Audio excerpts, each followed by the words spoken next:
Hey everybody, welcome. And we're about to head on air to speak to Intracresco. We've got Kavitha and Kester here with us, and they're going to talk about the anger habit in relationships, and we're also going to jump back here on Facebook Live. Alrighty, here we go.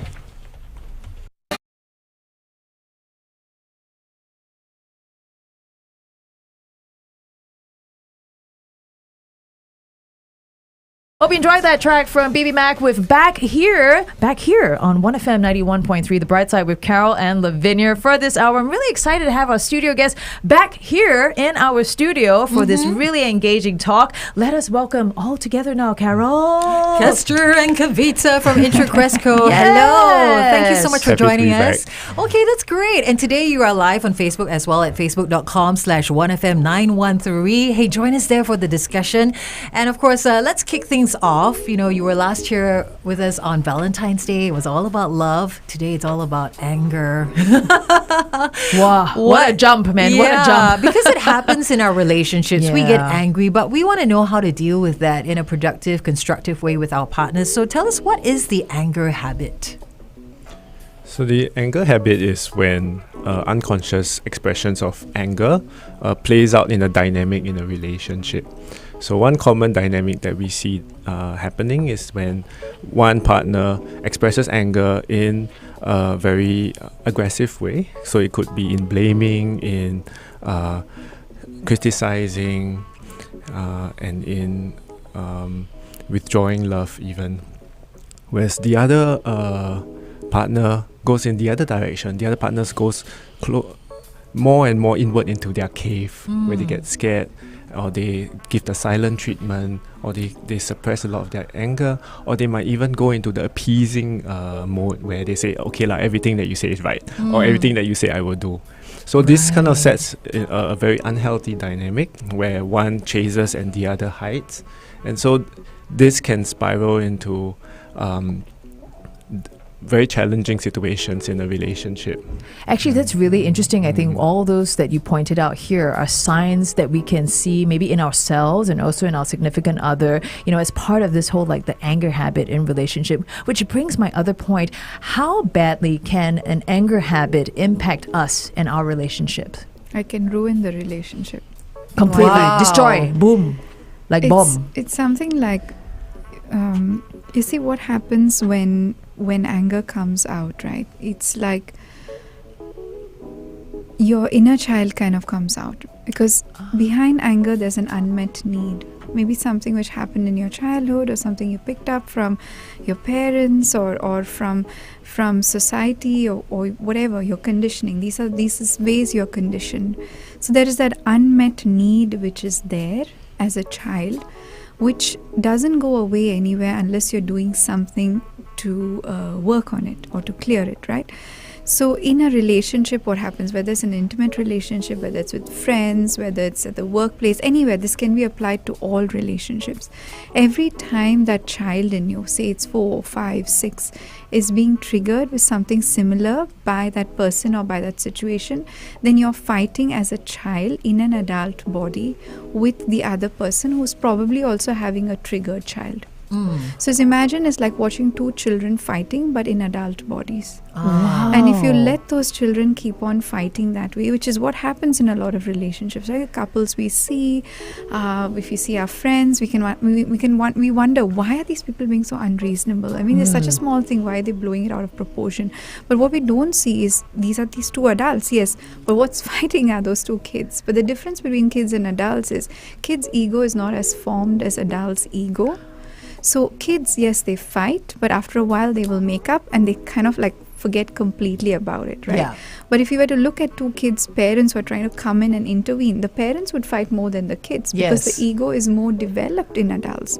I So imagine see. you have your child, the inner child whose needs are unmet, And then there is the adult over there Wow. coming in with the ego. So those two together, yes, you can completely ruin the relationship. It's I guess possible. that's why arguments are so complicated between adults, right? You've got your ego, you've got your childhood trauma, your childhood triggers and all that. And sometimes it also makes me wonder, when you have an argument with an adult, it's like, hey, that's really childish. Which is probably not the right thing to say, but you can kind of see why, Yes. sometimes arguments happen over very petty things, very Yes. small little things. I have to say, I want to say like a light bulb just went off in my head hearing you guys, but I think it's more like a chandelier. This went out. So we're going to carry on this discussion on our Facebook Live. Hey, everyone, head on over to facebook.com/1FM913. And who knows, you might just win you a wonderful $100 dining voucher from Knox, all thanks to Giftano. Stay with us.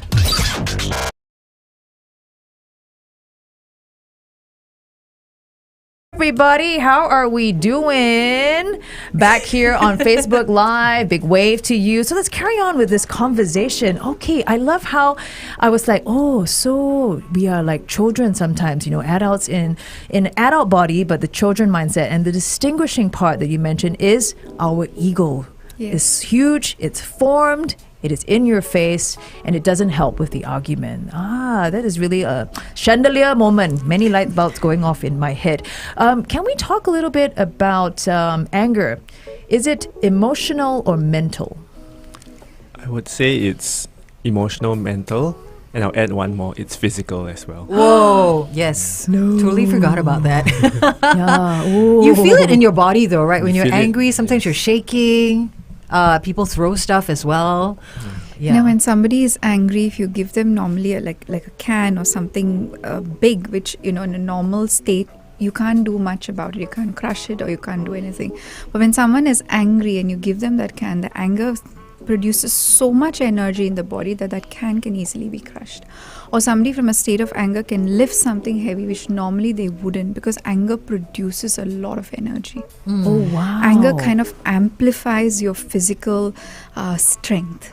I see. That is really enlightening there. Why It's true, is but why is anger one of the hardest emotions to control? I think, I wouldn't say because ABC, right? It's a very complex emotion, and as human beings, we're very complex beings. But what I can say from my experience with anger is that there's many underlying things which anger brings out. So to try and decipher it is like a puzzle to which you have no key or no cue, or you just don't have a map. And what makes it worse is that there is one, of course, all of this trauma from before, and then there is the other person or other people who are involved and their trauma which is involved, which sometimes we don't even have an insight into. And then there is all of this, your body getting a lot stronger. It's like, kind of you becoming like Hulk, if we've seen Hulk, right? Yeah. When Hulk gets angry, he becomes this huge That's actually a really good example. Yeah, because he does use his anger to get in the mode, right? Oi. Anger is his superpower. Oops. Oh, yeah. So would you say, like, maybe to Kester, would you say that, because anger is a complicated emotion, people are complicated. In order to deal with, the anger habit, right, should we just focus on ourselves, know what triggers us, know how anger is on us, how our body deals with it and all that? Is that a great place to start?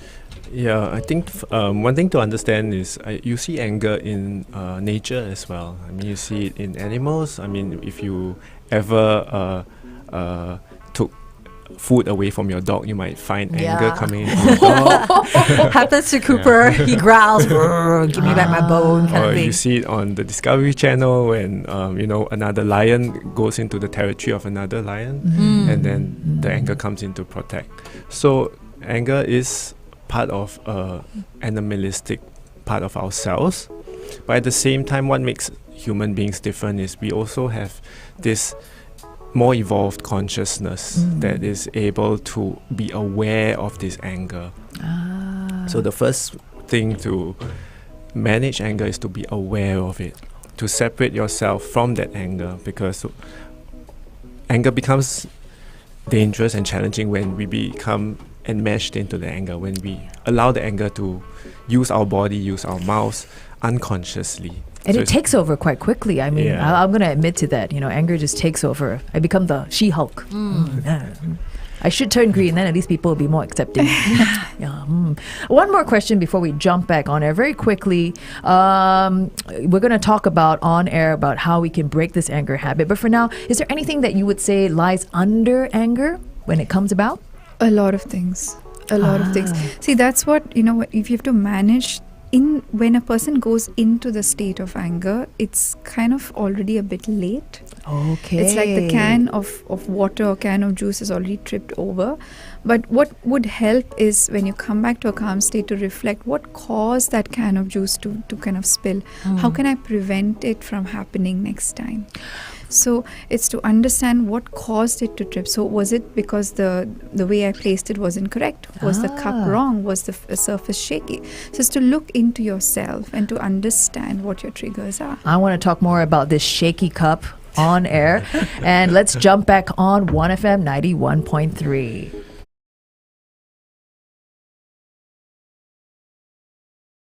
That was Marky Mark with a really great track there. I hope you enjoyed that one. It was good vibrations, and we're definitely having a lot of good vibrations here on 1FM because we are speaking to Intracresco with Kester and Kavitha. We're talking about the anger habit in relationships. You see my guilty face. So, Kester and Kavitha, welcome back once again. Thank you so much for being here today. Now, are there different kinds of anger and anger triggers? How can we deal with such anger? I would say there are maybe three main sources of anger. The first source is past trauma.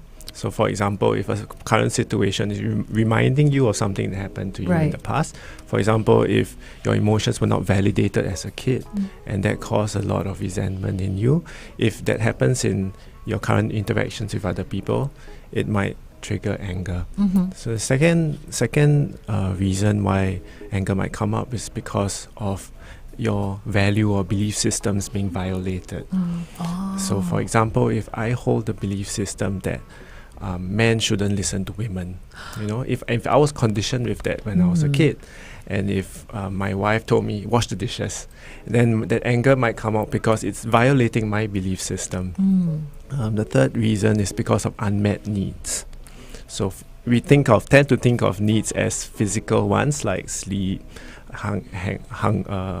food, water. So you can get hangry when you get hungry. Guilty. Yes. You can get angry when you are tired. But there are also emotional needs that we have, which are non-negotiable as well. So these emotional needs can be appreciation, respect, connection, love, affection. I can see this happening outside of the relationships as well, like you mentioned, maybe at your workplace with your bosses, and that can trigger some anger there at work as well. That's why I keep a pack of cookies outside for Carol. To calm you down? Yeah, so she never gets angry. That's why. But one quick question. Let's talk about how can we break this habit? I think it starts with the shaky cup, right? So, of course, once you're in that space of anger, there's not much you can do. It's kind of like a wave. It's like a tsunami. It just takes over yourself. It takes over everything in your path. So tsunami stops for nothing. But after that happens is to go back and reflect. What in me caused me to be angry? What in me brought this up? What can I do differently next time? So if there is a boundary which was violated, then how can this be communicated from a space of calmness to my partner? If there was an unmet need, how can I have this need met better next time? If it's a belief system I'm carrying, does that belief system, is it still valid? For instance, the example which Kester shared, if you carry a belief system saying you shouldn't listen to your wife, then is it valid for this day and age? So it's to kind of see, okay, is this something which is going to serve me? Is this something which is going to help me? If it's not, then how can I reframe it? How can I change it? The thing about valid, though, will require a conversation because you might still see it as being valid, but your partner might not. Yes. And then that becomes another topic of conversation as well. Yes, Wow. so it's always important to deconstruct what happened during a fight with your partner, whether it's your intimate partner, whether it's a friend, whether it's anybody. This can be applied to all relationships, right? It's important that once you've had that time to cool down, to actually go and talk about it. Hey, what happened there? Let us unpack this thing. Let us understand what of you was violated. What of me was violated? How can we do things better next time? So that kind of puts you from a path of destruction into a path of progress. And then you communicate, and over time you start to get better. No relationship is good on the first day. It takes time to build, especially in an intimate relationship. That is so true. It takes time. Not like the movies, all bluff us. We want to talk more about, the anger habit and also about how to break it. We're going to jump back on Facebook Live. So join us at facebook.com/1FM913.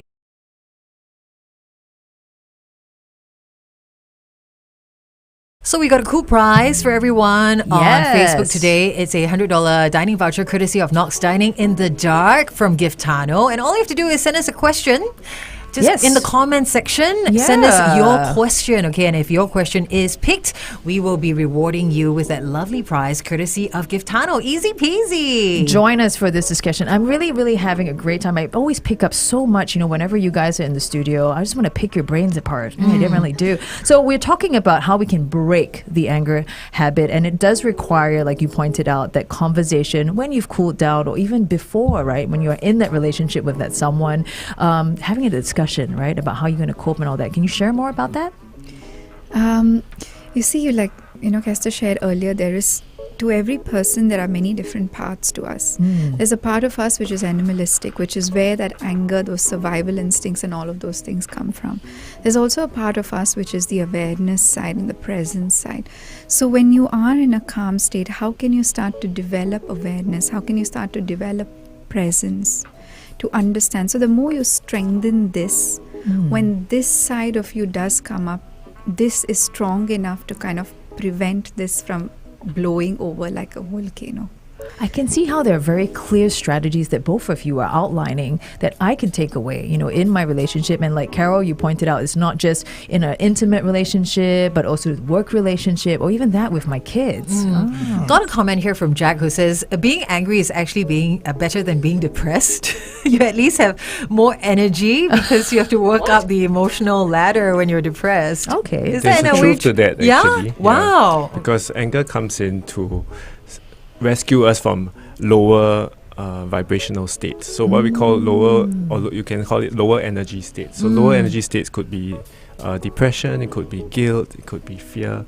So anger comes in to help you do something about the situation so you're not stuck in that that low point. Thanks for that, Kester. Now that's actually put things in perspective for me, because we always see being angry as a bad thing, but not necessarily. It can actually help you, stop you, make some checks, assess what's going on, and then take the next step forward. But when we're healing anger, it's important to get to the root of it. So you always see anger as like a very tough shell, right? A very defensive, strong, aggressive out exterior. But if you actually sit with that anger, you can actually get to the core of it, and at the core of it is always something very soft and gentle, which is could be a little child that's looking for love.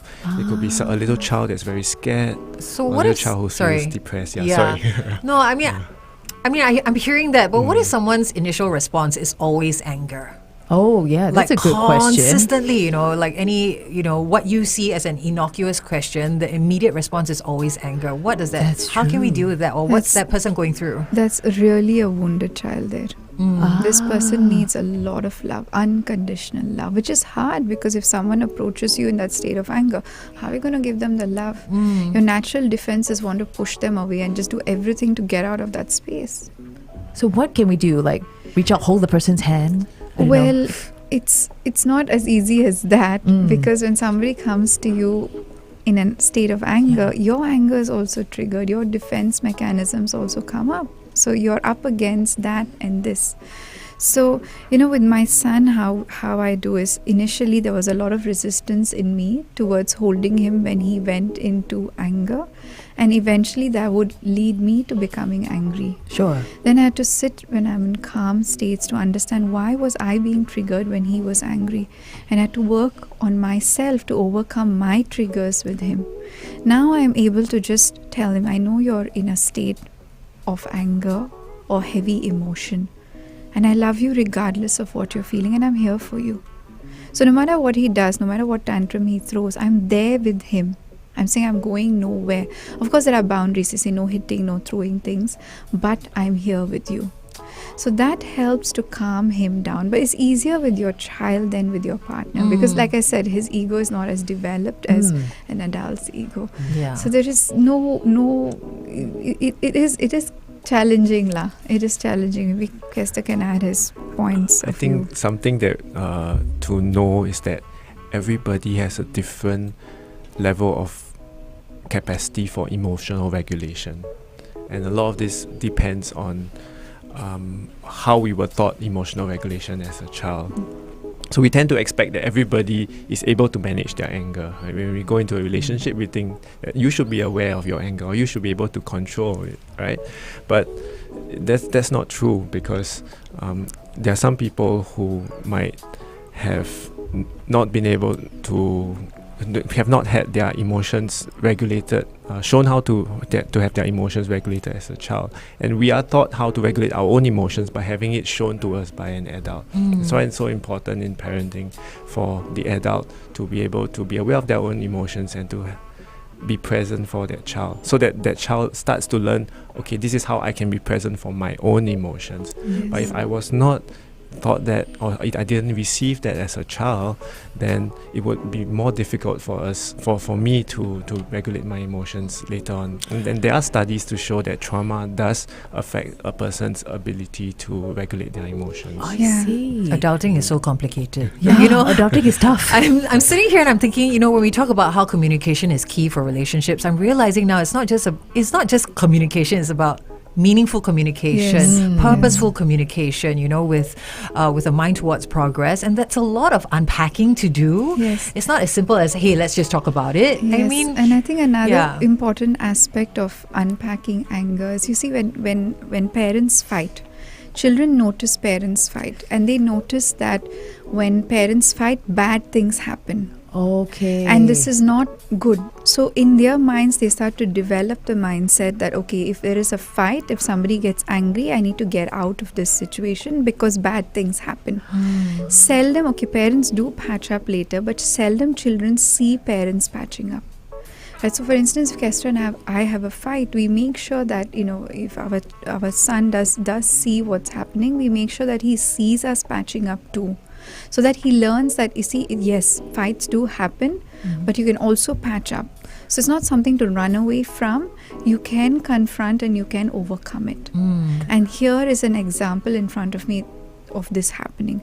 Often, you know, I remember as a child growing up, my parents would fight. I'd witness the fight, but then the next day or 2-3 days later, they seemed to be okay. Because the patching up process, I would not have witnessed. They would probably do it in their rooms, or I don't know how or when or where. So I developed the mindset that fights are bad, but I didn't know how to patch up. I didn't know that this possibility was there, which is why when somebody comes to you in a state of anger, we kind of want to run away because we see bad things happen if someone gets angry.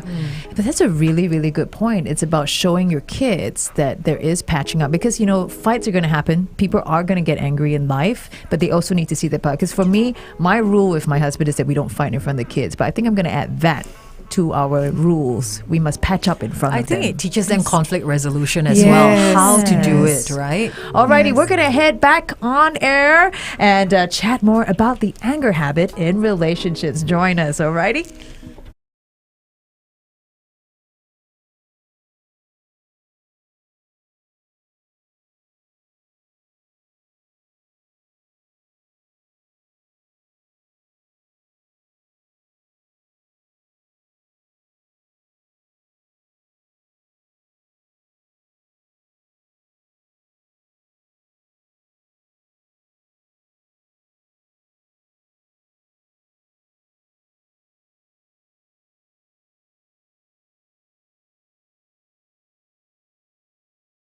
Very angry habits or anger in your relationships.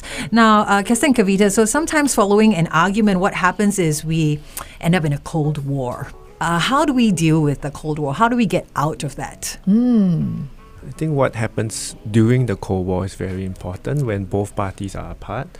So you can use that time apart to either indulge in your thoughts, in your negative thoughts, and spiral down further. Or you can use that time to become aware and examine your emotions. Is a Cold War necessarily bad?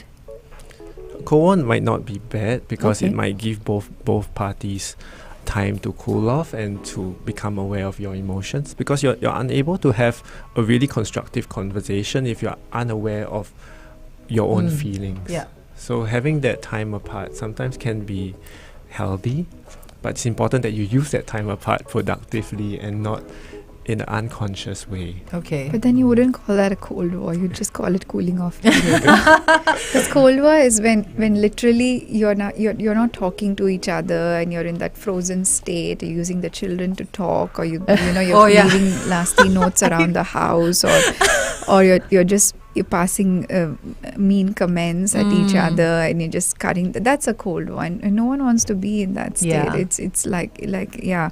So instead to say, let's cool down and let's talk about it. That's more constructive. To say, I need 3 days to cool down.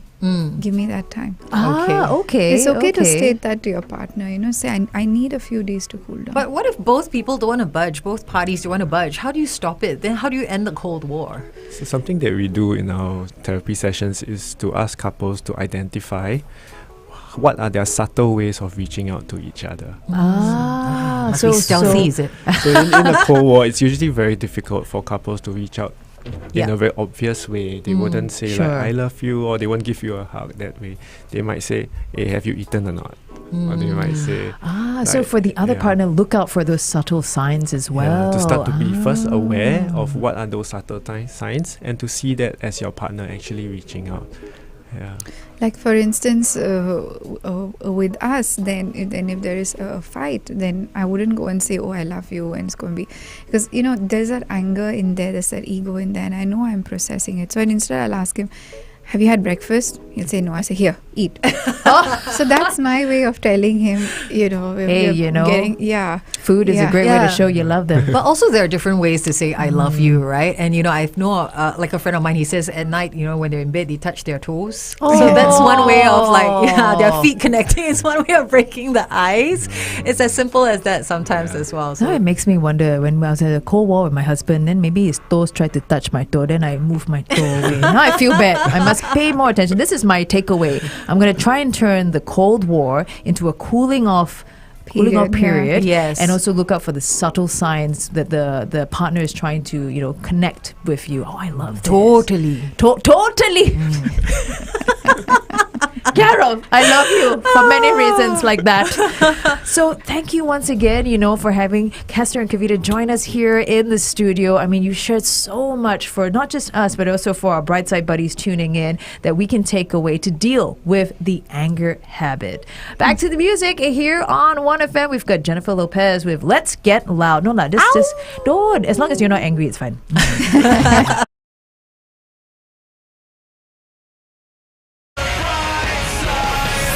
The Bright Side with Carol and Good time. Great